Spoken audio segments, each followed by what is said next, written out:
রানীনগরের প্রাক্তন তৃণমূল বিধায়ক সৌমিক হোসেনের বহরমপুরের অফিস গোডাউন থেকে সরকারি ত্রাণ সামগ্রী উদ্ধার করল ডোমকল মহকুমা প্রশাসন।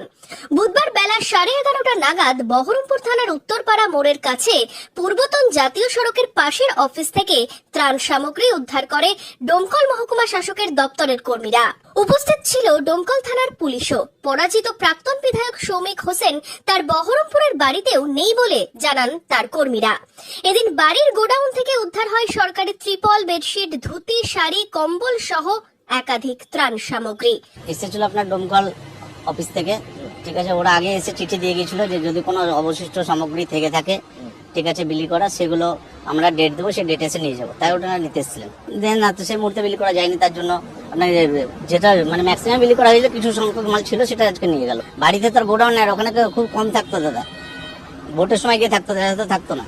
তো যখন ভোট হয় তখন জানি না কেন বিলি করতে করেনি, বা কেন হয়তো তখন হয়তো ত্রাণ ছিল না, বা আগামী দিনে হয়তো বিলি করার পরিকল্পনা ছিল, সেই জন্য হয়তো রেখেছিল। গোটা ঘটনার তদন্ত শুরু করেছে প্রশাসন। কেন সরকারি ত্রাণ সামগ্রী প্রাক্তন বিধায়ক বাড়িতে রেখেছিলেন তা খতিয়ে দেখছে প্রশাসন। Bureau report, Madhyabanga news.